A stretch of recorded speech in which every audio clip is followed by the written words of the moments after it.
ప్రపంచంలో మనకి నిపుణులు అంటే ఎక్స్పర్ట్స్ చెప్పేటువంటి ఒక విషయం ఏంటంటే షార్క్ ఏదైతే ఉంటుందో సొరచేప ఏదైతే ఉంటుందో దాన్ని మనము సముద్రంలో విడిచిపెడితే సహజంగా అది పెరిగి 8 అడుగుల పొడవవుతుంది. కానీ ఒకవేళ మనము షార్క్ని పట్టుకొని చిన్నపిల్లగా ఉన్నప్పుడే పట్టుకొని తీసుకుని వచ్చి మన ఇంట్లోనో లేకపోతే మరో చోటో అక్వేరియంలో పెడితే ఆ యొక్క బాక్స్ ఎంత చిన్నగా ఉంటుందో అదే సైజులో షార్క్ పెరుగుతుంది. దాదాపు 6 అంగుళాల సైజులోనే అది పూర్తి మెచ్యూరిటీలోనికి వచ్చి, పరిపక్వతలోనికి వచ్చి ఉండిపోతుంది. సో, ఇక్కడొక విచిత్రం మనకు కనపడుతుంది. అక్వేరియంలో పెడితే 6 అంగుళాలు 6 ఇంచెస్ మాత్రమే పెరుగుతుంది పెద్దదైపోయినా. కానీ మహాసముద్రంలో దాన్ని విడిచిపెడితే అది పెద్దదయ్యేసరికి 8 అడుగుల అంత పెద్దగా, అంత పొడవుగా మారిపోతుంది. అదే ప్రకారం క్రైస్తవ విశ్వాసంలో, క్రైస్తవ జీవితంలో కూడా మనకు కనపడేది ఏంటంటే యేసుక్రీస్తు యొక్క గొప్ప సంకల్పంలో ఎవరైతే వినయంతో, విధేయతతో, సమర్పణతో బ్రతుకుతారో వారు విశాలపరచబడతారు, వర్ధిల్లుతారు. అండ్ వారి యొక్క జీవితము పూర్ణమైనటువంటి పరిపక్వతలోనికి వస్తుంది, ఫలభరితంగా మారుతుంది. కానీ ఎవరైతే అవిధేయతతో అండ్ అవిశ్వాసముతో, వినయము లేకుండా, అహముతో, మరో రకమైనటువంటి లోక సంబంధమైనటువంటి వ్యసనము లేక విషయము చేత పట్టబడి పీడించబడతారో వారు బొత్తిగా ఎదుగుదల లేకపోతే పెరుగుదల అనేది లేకుండా కేవలము కొన్ని అంగుళాల క్రైస్తవులుగా ఉండిపోతారు. ఎన్నో అడుగుల క్రైస్తవులుగా ఎదగాల్సినటువంటి వారు కేవలం కొన్ని అంగుళ క్రైస్తవులుగా ఉండిపోవడం అనేది విషాదకరం అండ్ బహు విచిత్రమైనటువంటి విషయం. కానీ దేవుడు ప్రతి ఒక్కరికి, యేసుక్రీస్తునందు ఉన్నటువంటి ప్రతి ఒక్కరికి, నూతన సృష్టిగా చేయబడినటువంటి ప్రతి ఒక్కరికి ఆయన ఆత్మీయ పరిపక్వతను లేకపోతే నిండైనటువంటి పరిపక్వతను, మెచ్యూరిటీ యొక్క ఫుల్నెస్లోనికి తీసుకురావడానికి ఎల్లప్పుడూ సిద్ధమే. అట్లా ప్రతి ఒక్కరూ దేవుడిని ఆశ్రయిస్తే వారి జీవితంలో దేవుడు తప్పకుండా అనుభవంలోనికి వారిని తీసుకొని వస్తాడు. ఆమెన్. బిబ్లికలీ స్పీకింగ్, వాక్యానుసారంగా మాట్లాడితే అనే క్రిస్టియన్ పాడ్కాస్ట్కి మన ప్రభు రక్షకుడైన యేసుక్రీస్తు అతి శ్రేష్టమైన నామమున మీలో ప్రతి ఒక్కరికి శుభాలు అండ్ స్వాగతం. ఈరోజు మన ఎపిసోడ్లో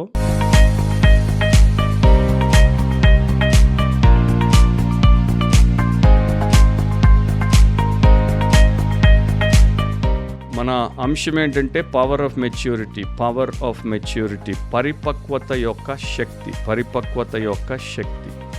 అపోస్తలుల కార్యముల్లో 6వ అధ్యాయం మీరు తర్వాత మెల్లగా చదువుకోండి. దాంట్లో 3వ వచనంలో, 5వ వచనంలో, 8వ వచనంలో, 10వ వచనంలో, 15వ వచనంలో, ఆ తర్వాత 7వ అధ్యాయం 55వ వచనంలో స్టెఫను అనేటువంటి ఒక పరిశుద్ధుడు, యేసుక్రీస్తునందు దేవునికి ప్రియుడుగా ఉన్నటువంటి పరిచారకుడు అంటే డీకన్, ఆ తర్వాత గొప్ప దైవ సేవకుడిగా వాడబడినటువంటి వ్యక్తికి సంబంధించినటువంటి విషయాలు వాక్యంలో రాయబడ్డాయి.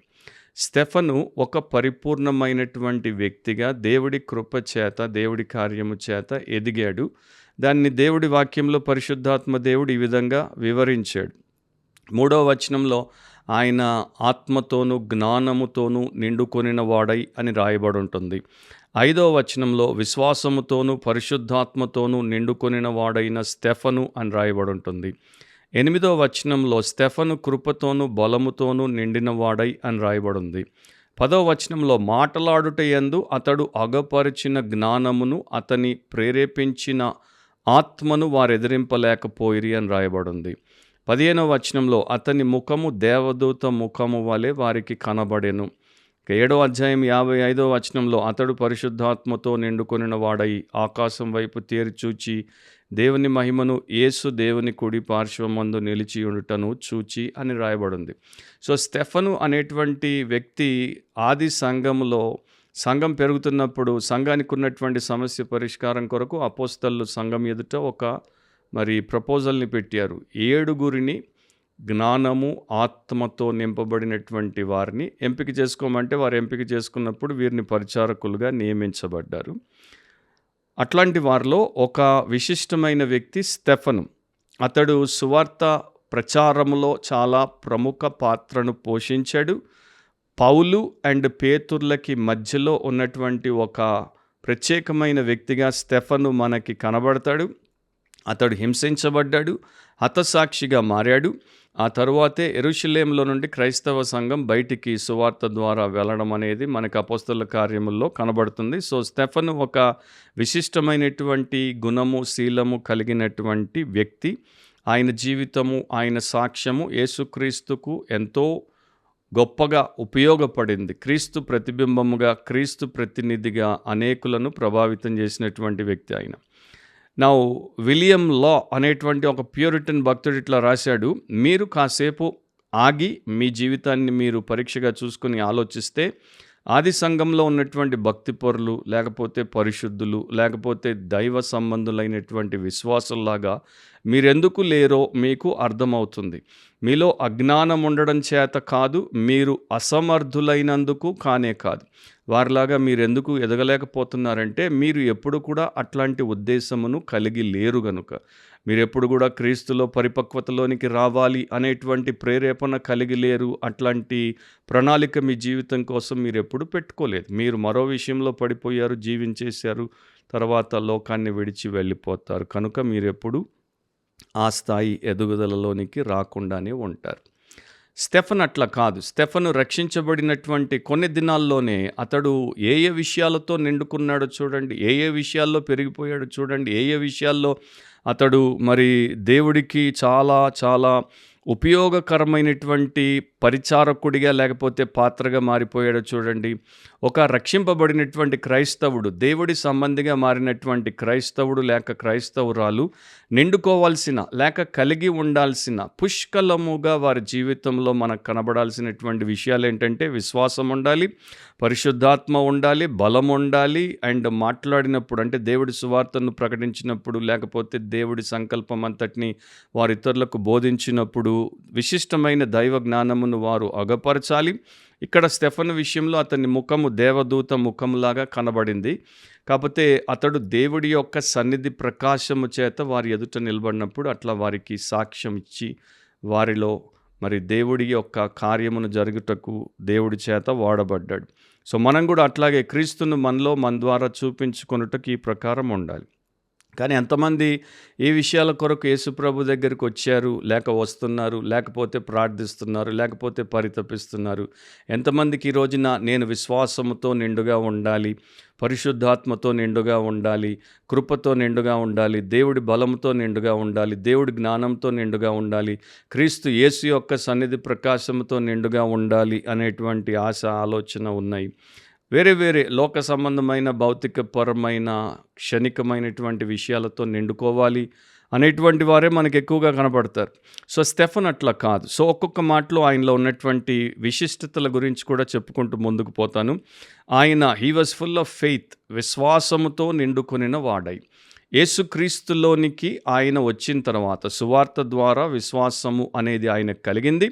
ఎందుకంటే కాగా వినుట వలన, క్రీస్తుని గురించిన మాట వినుట వలన ఒక వ్యక్తికి విశ్వాసం కలుగుతుంది. ఇతడు యేసునందు విశ్వాసమును కలిగి ఉన్న తర్వాత ఆ సమయంలో వారికి అందుబాటులో ఉన్నటువంటి దేవుడి వాక్యం, మనలాగా ఇప్పుడు పరిపూర్ణ పరిశుద్ధ గ్రంథం వారికి లేదు. వారికి అందుబాటులో ఉన్నటువంటి దేవుడి వాక్యం అపోస్తలుల బోధ ద్వారా స్టెఫను విస్తృతమైనటువంటి విశ్వాస యాత్రలో పెరిగిపోయాడు. సో విశ్వాసముతో నిండుకున్నాడు. దేవుడి వాక్యాన్ని అమితంగా ప్రేమించాడు. తన హృదయమును దేవుడి వాక్యమునకు సమర్పించుకున్నాడు గనుక అది విశ్వాసముతో నిండుకోవడం అండ్ విశ్వాస సంబంధమైనటువంటి వీరుడిగా అతడు మారడం అనేది కనబడుతుంది. విశ్వాసమును బట్టి అతడు దేవుని కొరకు హతసాక్షిగా మారిపోయాడు. రెండవదేంటి? He was full of the Holy Spirit, పరిశుద్ధాత్మతో నిండుకొనిన వాడై అని రాయబడింది. మనిషి విశ్వాసమును కలిగి ఉంటే, అంటే దేవుడి యందు విశ్వాసమును కలిగి ఉంటే అది గొప్ప విషయమే. కానీ ఆ మనిషి విశ్వాసము ద్వారా దేవుడికి ఎంత సన్నిహితుడిగా, ఎంత సమర్పించబడిన వాడిగా అయిపోతాడంటే దేవుడు ఆ మనిషిని తన ఆత్మతో నింపేస్తాడు. పాత నిబంధన పరిశుద్ధులు, భక్తులు దేవుని యందు పరిపూర్ణ విశ్వాసమును కలిగి ఉన్నట్టు కొంతమంది కనబడినా వారిలో ఏ ఒక్కరిలో పరిశుద్ధాత్ముడు నిండుగా ఉండలేదు.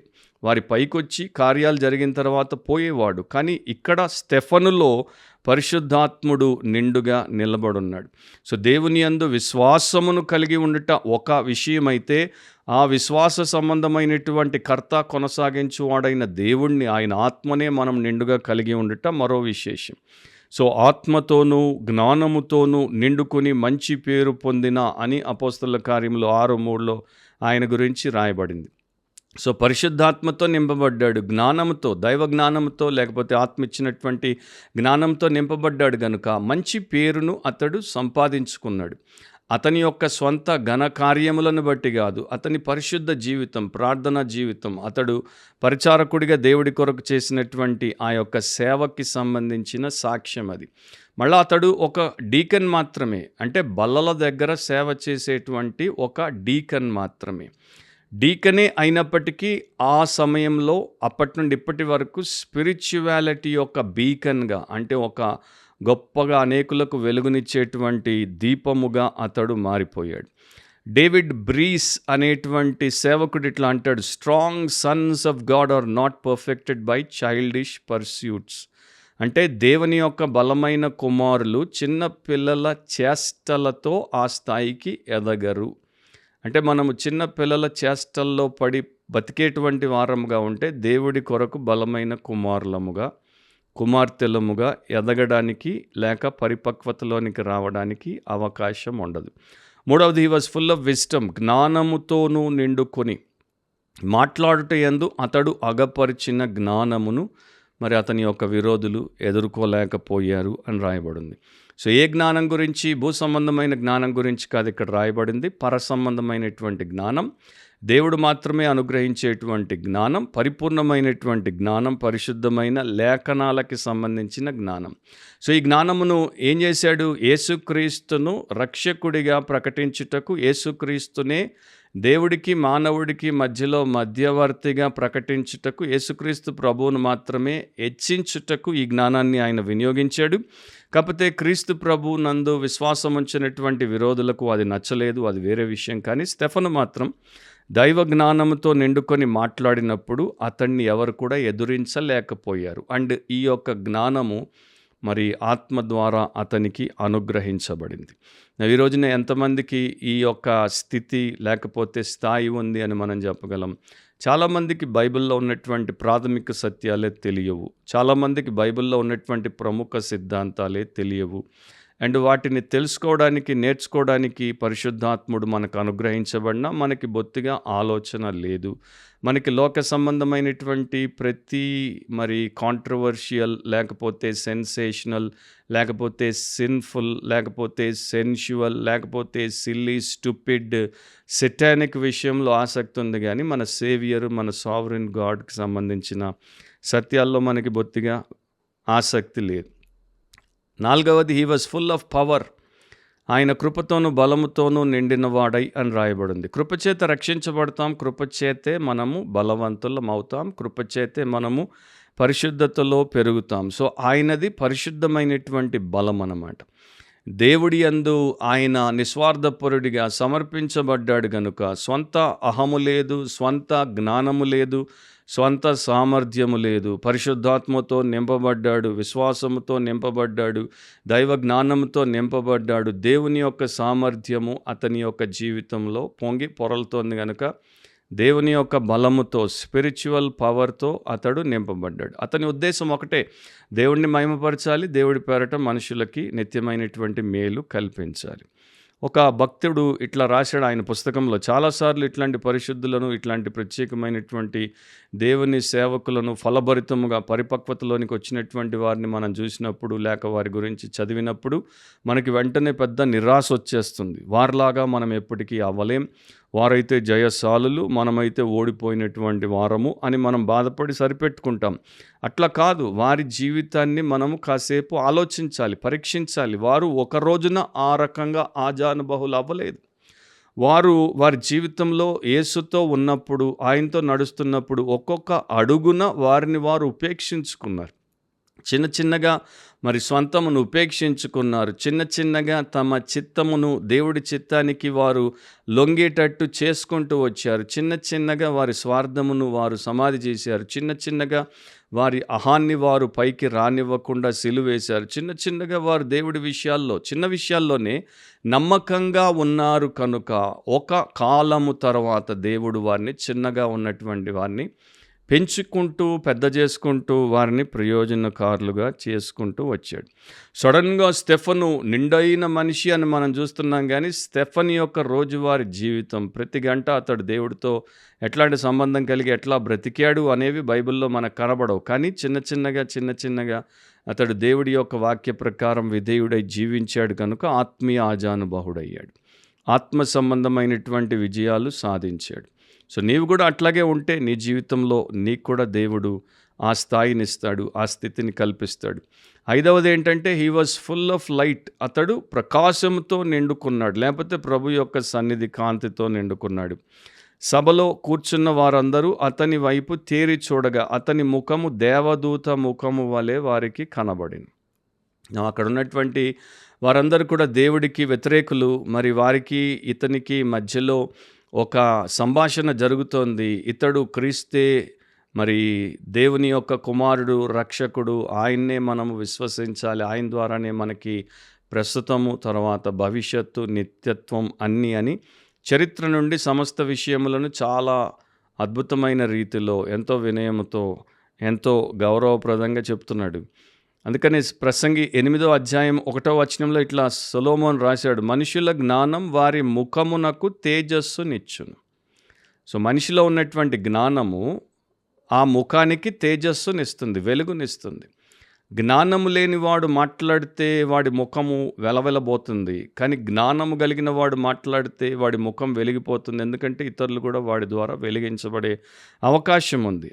అదే వచనంలో తర్వాత భాగంలో దాని వలన వారి మోటుతనము మార్చబడును అని రాయబడింది. సో దేవుడు అట్లా స్టెఫనును తన జ్ఞానంతో నింపేశాడు. ఆయన జీవితాన్ని అంత చక్కగా మార్చేశాడు. ఒక భక్తుడు, ఆయన దేవుని యొక్క సంఘ కాపరిగా పనిచేశాడు. ఆయన ఇట్లా అంటాడు, a sign of maturity is when you go from a thick skin and a hard heart to a tough skin and a soft heart. అంటే నీవు నిజముగా పరిపక్వతలోనికి వచ్చావు అన్నదానికి సూచన ఏంటంటే ఈ యొక్క మరి దృఢమైనటువంటి చర్మము అండ్ కఠినమైనటువంటి హృదయంలో మార్పు వచ్చేసి నీవు గట్టి చర్మమునే కలిగి ఉంటావు, కానీ మెత్తని హృదయాన్ని కలిగి ఉండే వ్యక్తిగా ఉంటావు. అంటే నిన్ను ఎవరైనా విమర్శించినా నువ్వు పట్టించుకోవు, వారిని నీవు మెత్తని హృదయంతో క్షమిస్తావు, ప్రేమిస్తావు, వారి క్షేమాన్ని కోరుతావు. So tough skin, soft heart. అందుకని అతన్ని రాళ్లతో కొట్టి వారు చంపినప్పుడు అతడు వారి కోసం ప్రార్థన చేశాడు. వీరు ఏమి చేయుచున్నారో వీరు ఎరుగరు గనుక వీరిని క్షమించమని దేవుడికి మొర్రపెట్టుకుంటాడు. తర్వాత తను తాను దేవుడికి సమర్పించేసుకుంటాడు. సో ఆ ప్రకారము స్టెఫనులో పరిశుద్ధాత్ముడు నిండుగా ఉన్నాడు, పరిశుద్ధత నిండుగా ఉండింది, దేవుడి యొక్క ప్రకాశం నిండుగా ఉండింది. ఆ ప్రభావము మరి ముఖము వెలుగుట ద్వారా అందరికీ ప్రస్ఫుటముగా కనబడింది. ఇప్పుడైతే మన ముఖాల్లో దేవదూత కాదు, మన ముఖాల్లో స్వయంగా యేసుక్రీస్తునే దేవుడు లోకానికి చూపించాలని ఆశపడుతున్నాడు భక్తుడు. అందుకనే భక్తి గీతంలో కూడా రాశాడు, అందరూ నాలో క్రీస్తుని చూడాలని. సో క్రీస్తులో మనం ఉంటే, క్రీస్తుకు సమర్పించబడి ఉంటే, క్రీస్తు యొక్క సంకల్పం మన సంకల్పం అవుతే, క్రీస్తు యొక్క సాదృశ్యంలో మనము కూడా నిండైనటువంటి పరిశుద్ధులముగా మారతాం. అండ్ పరిపక్వత యొక్క శక్తిని మనము అనుభవిస్తాం, ఇతరులకు మనము దాన్ని మరి చూపిస్తాం. ఈ మాటతో నేను ముగిస్తాను. లారెన్స్ ఆఫ్ అరేబియా ప్రముఖుడు, ఆయన ప్యారిస్ నగరానికి వెళ్ళాడు. మొదటి ప్రపంచ యుద్ధం తర్వాత అతడు పోతున్నప్పుడు కొంతమంది తన అరబ్ స్నేహితులను కూడా తీసుకెళ్ళాడు. సో ప్యారిస్ నగరం అప్పటికే చాలా గొప్పగా ఉండేది, వైభవాలతో ఉండేది. సో అక్కడ అనేక భవనాలు చూపించాడు, గొప్ప గొప్ప విశిష్టమైన కట్టడాలు చూపించాడు. ఫ్రాన్స్ చక్రవర్తి అయినటువంటి నెపోలియన్ బోనపార్ట్ సమాధిని చూపించాడు. అన్నీ చూశారు వారు, కానీ పెద్దగా ఏమీ మరి ఆశ్చర్యపోలేదు. కానీ వారిని తీసుకొని వచ్చి వారు ఉన్నటువంటి హోటల్ గదుల్లో పెట్టినప్పుడు, గదిలో నుండి వారు బాత్రూంలోనికి పోయినప్పుడు అక్కడ వారు ఫాసెట్స్ని చూశారు. అంటే సింక్లో ఉన్నటువంటి ట్యాప్ నుండి విప్పగానే నీళ్లు రావడం, బాత్ టబ్లో ఉన్నటువంటి ఫాసెట్ విప్పగానే నీళ్ళు వచ్చి అది నిండిపోవడం, వారు విప్పితే నీళ్ళు వచ్చేయడం, మూస్తే నీళ్ళు ఆగిపోవడం. అది చూడగానే వాళ్ళు కళ్ళు తెరుచుకుని వారు ఆశ్చర్యపోయారు. ఇక వారు బెడ్రూమ్లోకి రాకుండా మోస్ట్ ఆఫ్ ద టైం బాత్రూముల్లోనే గడిపేశారు. సో వారికి ప్యారిస్ సందర్శనలో అన్నిటికన్నా ఎక్కువగా మరి వారిని ఆశ్చర్యపరిచింది, ఆనందాన్ని కలిగించింది ఏంటంటే వాష్రూమ్లో ఉన్నటువంటి ఫాసెట్లు. ఇక వారు తిరిగి వారి యొక్క అరేబియాకి వెళ్ళిపోయేటువంటి టైం వచ్చినప్పుడు అందరూ బాత్రూముల్లోకి దూరి అన్ని ట్యాపులు లేకపోతే ఫాసెట్లు తీసుకునే ప్రయత్నం చేస్తున్నారు. లారెన్స్ ఆఫ్ అరేబియా వచ్చి అడిగాడు, ఏం చేస్తున్నారు, అది హోటల్కి నష్టం, అట్లా మీరు చేయకూడదంటే వాళ్ళు అన్నారు, మా అరేబియా అంతా కూడా ఎడారి, అక్కడ మాకు నీళ్ళే దొరకవు, మా దగ్గర ఆయిల్ చాలా ఉంది కానీ నీళ్ళే దొరకవు, మాకు నీళ్లతో కటకట, సో మేము వీటిని తీసుకుపోయి మా యొక్క ఎడారిలో పెట్టుకుంటే విప్పగానే నీళ్లు జలజలా పారిపోతాయి, ప్రవాహంలాగా వచ్చేస్తాయి, మాకు ఇబ్బంది లేకుండా బతికేస్తామంటే లారెన్స్ ఆఫ్ అరేబియా నవ్వాడు. ఆయన అన్నాడు, ఈ యొక్క ఫాసెట్స్లో ఏమీ లేదు, ఈ ఫాసెట్స్ని మీరు తీసుకుంటే నీటి బొట్టు ఒక్క చుక్క కూడా రాదు, ఇవన్నీ కూడా ఒక పెద్ద వాటర్ రిజర్వాయర్కి కనెక్ట్ అయ్యి ఉన్నాయి, అక్కడ నుండి వాటర్ ఇక్కడ దాకా వచ్చినప్పుడు ఇది తిప్పితే బయటికి జలజలా వస్తుంది. సో ఊరికే వీటిని పీక్కుపోయి పెట్టుకుంటే మనకేమీ ఉపయోగం ఉండదు. అదే ప్రకారము క్రైస్తవులు క్రీస్తుతో అంటుకట్టబడి ఉండకపోతే, జీవజలముతో అంటుకట్టబడి ఉండకపోతే వారు ఎక్కడున్నా కూడా ఎండిపోయినటువంటి ఫాసెట్లుగానే ఎడారిలో వారి జీవితాలు అధ్వాన్నంగా అతలాకుతలమై పోవడమే కానీ వారి జీవితంలో జీవజలధార అనేది ప్రవహించదు. సో మనలో ఎంతోమంది ఇంకా ఇమ్మెచ్యూర్గా అపరిపక్వత కలిగినటువంటి వారిగా ఎందుకున్నారంటే వారికి ఈ లక్షణాలు లేవు కనుక. ఈ రోజున మనం సంఘానికి వెళ్ళినా, సభలకు వెళ్ళినా, సేవకుల దగ్గరికి వెళ్ళినా, లేకపోతే సోషల్ మీడియాలో వాక్య పరిచర్యలు విన్నా, లేక అక్కడ చేసేటువంటి రకరకాల విషయాలను చూసినా మనం వేసుకోవాల్సిన ప్రశ్న ఏంటంటే, వీటి ద్వారా నా సమయం గడుపుతున్నాను, నా జీవితాన్ని ఖర్చు పెట్టేస్తున్నాను, అండ్ కొన్నిసార్లు బొత్తిగా విచక్షణ జ్ఞానం లేకుండా ఎవరికంటే వారి కానుకలు కూడా పంపించేసినటువంటి వారు చూసుకోవాలి ఏం కలుగుతోంది, నేను నిజంగా దేవుడి వాక్య సంబంధమైన విశ్వాసముతో నిండుకుంటున్నానా, రెండవది నేను ఆత్మపూర్ణుడిగా అవుతున్నానా, నేను కృపతో బలముతో నిండుకుంటున్నానా, నేను వాక్యమును ఇతరులకు వివరించే స్థితికి వచ్చానా, నేను పాటించి నేను ఇతరులకు వివరించే స్థితికి వచ్చానా, ఇతరులకి దైవ మార్గమును చూపించే స్థితికి వచ్చానా, సువార్తను చెప్పగలనా, సిద్ధాంతాల మూల విషయాలేంటో నాకు తెలుసా, లేకపోతే తర్వాత నేను క్రీస్తును కలిగి లోకానికి చూపించే స్థితికి వచ్చానా, పరిపక్వత యొక్క శక్తి నాకుందా, లేకపోతే అంతా వృధాయే, రేపు నిత్యత్వం భారీ నష్టానికి అట్లాంటి వారందరూ గురైపోతారు, నాశనానికి వారందరూ పోతారు అని చెప్పడానికి కూడా బైబిల్ మనకి ఏమాత్రం సంకోచించట్లేదు. ఎందుకంటే విశ్వాసం లేనివాడు, ఆత్మ లేనివాడు క్రీస్తువాడు కానే కాడు. అట్లాంటి వారందరూ ఈ రోజున కనబడవచ్చు క్రీస్తు లోకంలో ఉన్నట్టు, క్రైస్తవ్యంలో సంఘాల్లో ఉన్నారు కనుక. కానీ రేపు క్రీస్తుతో పరలోకంలో ఉండకుండా పోతే ఎంత దురదృష్టం. సో మీరు, మీ కుటుంబాలు, మీ సంఘాలు ఈ ప్రకారం వాక్యానుసారంగా సిద్ధపడడం దేవుడి చిత్తం, అదే మీకు నిత్య ఆశీర్వాదం. మరోసారి బిబ్లికలీ స్పీకింగ్ వాక్యానుసారంగా మాట్లాడితే అనే క్రిస్టియన్ పాడ్కాస్ట్లో దేవుడు మనల్ని కలిపేంత వరకు మర్చిపోకండి. వాక్యానుసారంగా ఆలోచించండి, వాక్యానుసారంగా కోరుకోండి, వాక్యానుసారంగా మాట్లాడండి, వాక్యానుసారంగా ప్రవర్తించండి, అండ్ వాక్యానుసారముగానే జీవించండి. అదే మన ధన్యత, అదే మన పరిపక్వత యొక్క శక్తికి సూచన. God bless you all. Amen. See you soon.